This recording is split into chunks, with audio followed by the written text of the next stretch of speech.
As the French Revolution continued to wage and rage in France throughout the end of the 1790s, what emerges in other parts of Europe, and particularly in places such as Italy and in what will become Belgium and the Netherlands, is that you have their own sort of independence movements that start to get well formed and ultimately start to develop into full-fledged movements, again seeking independence from whether it's the Austrians or whoever it was that had control over them. And one such example was the Cisalpine Republic. So it's worth us mentioning that Italy in the 1790s was not the Italy that we think of and know of today, right? When we look at the Italian peninsula as it existed in the 1790s, you'll notice that there's a lot of different kingdoms, principalities, duchies, republics, right? And again, in a relatively small area, all of these different entities and all of these different political units exist.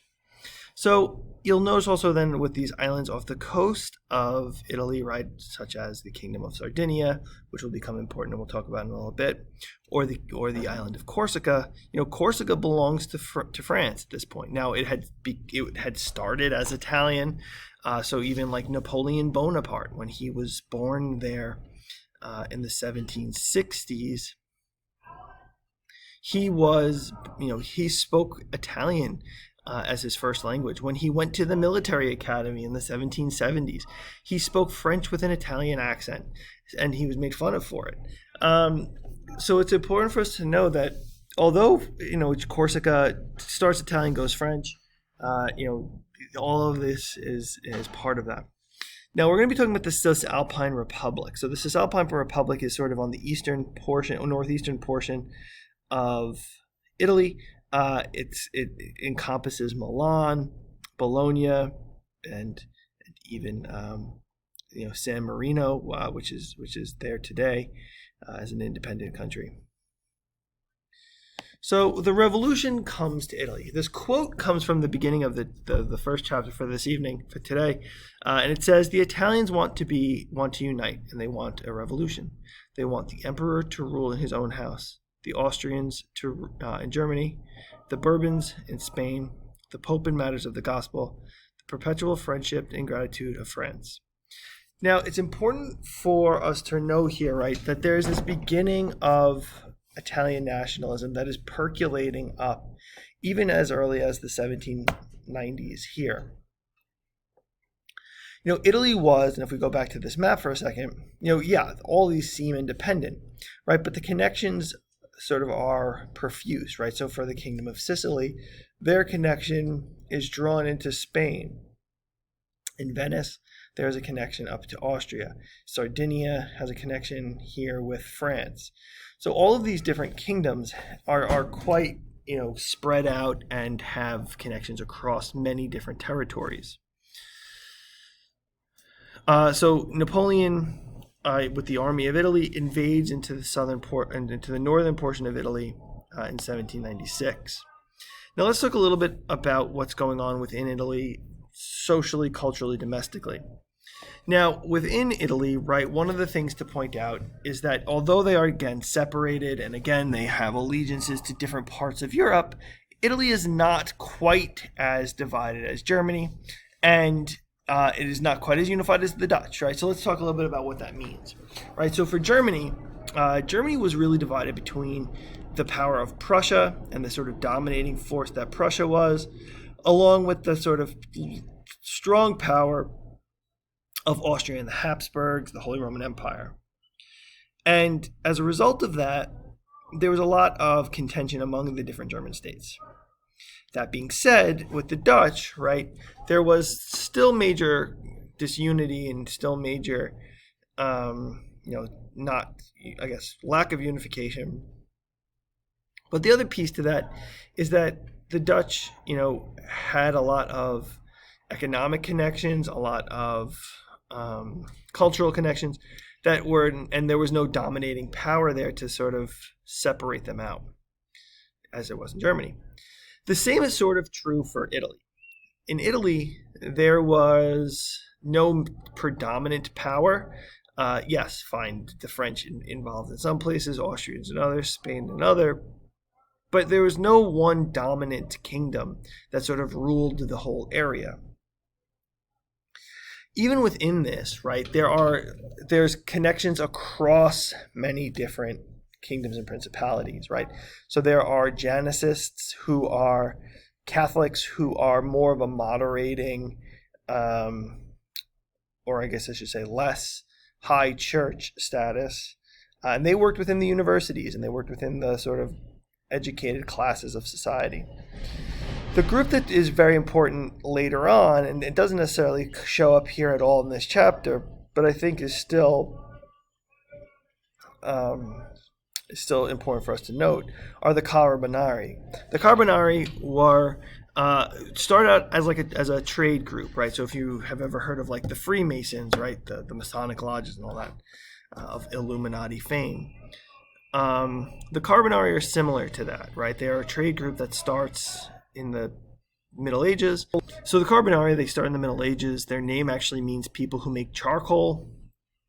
But as we get into the 1700s, and particularly by the 1800s, the Carbonari are very much like the Masons, right? They have secret handshakes, they have secret meetings, they have political actions that they are doing.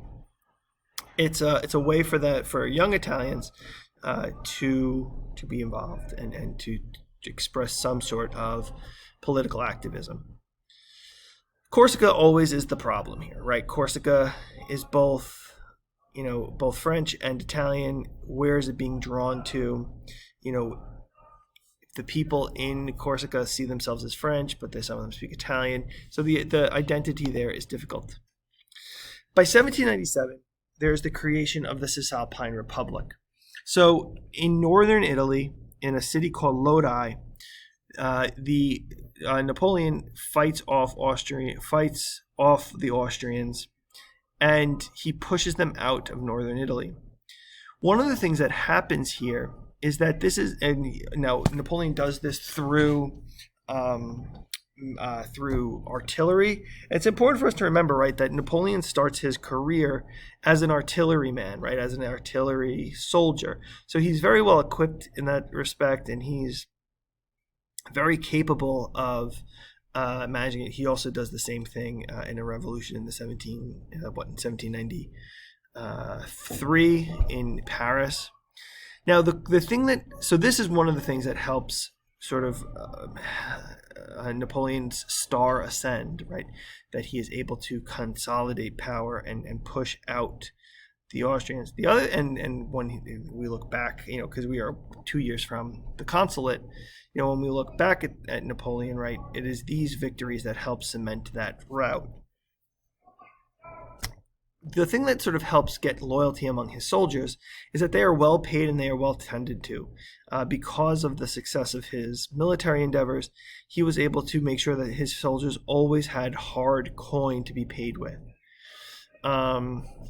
Ultimately, through this victory, he establishes a capital at Milan, sets up two-chamber government, and again helps to establish the Cisalpine Republic. Now, before that, there was a group that was called the Cisalpine Republic. Now, this Cisalpine Republic, was a group that sort of, again, was a little interesting. It was further west than the Cisalpine Republic. It had a constitution called the Bologna Constitution, but it ultimately was going to fail because it was not quite as democratic as the Cisalpine Republic would become. And also within Bologna, right, there was sort of the power resting in Bologna made other cities a lot more concerned. But as we move ahead, right, and then there's a small revolution that occurs in Venice. So let's talk a little bit about Venice as a city and then Venice as in revolution. So the Venetian Republic, which had existed since the 700s, was a very strong institution with a lot of old families and noble money. and they were all connected in different ways, right? There was this golden book that had recorded all of the families, right? The sort of newcomers and the outsiders, right? The old money and the people who were not new money. New money and the people who were richer, and sort of their land was long vested. When the fighting of the French Revolution comes to Venice and comes to the northern portions of Italy, it is the Venetians who are going to have to try and stop the Austrians and stop the French sort of simultaneously. Now, it's important also, again, for us to remember that Venice has been a very wealthy city for hundreds of years. When trade was going on in the Mediterranean Sea, Venice was a major hub of trade. When trade was going on from the Silk Roads back in the 12 and 1300s, it was Venice that was part of that. So it's important for us to remember that when we speak of Venice, we're talking about a lot of money being held by a very small number of people, which is sometimes called the Venetian oligarchy. So when the fighting breaks out in Venice in 1797, there is a need to suppress it, obviously, but those wealthy folk don't want to lose their prestige. At the end, a treaty is signed called the Treaty of Campoformia, and this land is broken up between France and Austria. Austria gets Venice proper, the 100 and some odd islands of Venice, while France gets the land to the west. What this does is this again splits up an old community, an old group of nobles, and it also obviously makes people disgruntled that foreign governments can come in and break up the Venetian territory. All of this leads to, in the coming years, will ultimately lead to the rise of greater nationalist movements within Italy. And what's going to ultimately happen is there's going to be an Italian unification movement that will stem through and create the unified Italy we know today. Italy, by the late 1800s, or by the mid 1800s, right, was just so divided. Northern Italy, the territory just given over in Campoformia, as I mentioned, is going to be controlled by the Habsburgs. The Piedmont Sardinia is going to be its own kingdom. Naples is still or the Kingdom of Two Sicilies is going to be controlled by the Spanish, the Pope here in Rome. So there's going to be a lot of division. But there is, within that, right, the only, at least under the House of Savoy, the kings of Piedmont Sardinia, they're seen as this unifying factor. And with Camillo Cavour and King Victor Emmanuel, they're going to push for Piedmont Sardinia to become the predominant power in the realm. And with the sort of constitutional monarchy that Cavour and Emmanuel want, coupled with the republic that the guys I mentioned here, Giuseppe Garibaldi and Giuseppe Mazzini, are going to desire, there's going to be unification pushes, trying to get the Austrians out of northern Italy, get the Spanish out of southern Italy, get the Pope to sort of go back into Vatican City and not come out. And there's going to be these pushes here to try and push unification through Italy, and not have to sort of let other folks rule different portions of Italy. Now, by 1861, most of Italy is going to be unified. Garibaldi will use his famed red shirts and march from Sicily straight up through the Italian peninsula. Mazzini will start a Young Italy movement, a group of very pro-nationalism organization to try and bring together the people of Italy, called the Risorgimento, right? This sort of reclaiming of Italian unification, Italian identity and Italian culture. Ultimately, right, 1861, most of Italy is unified, but it's not until 1871 where the Pope is forced to give up some of his land and Rome is returned to the Italian government. So for Italy, right, the revolution comes to Italy later than it does in France, But the outcome here is the growth of nationalism, just as it's going to be in other parts of Europe as Napoleon and his ideas continue to flourish and spread.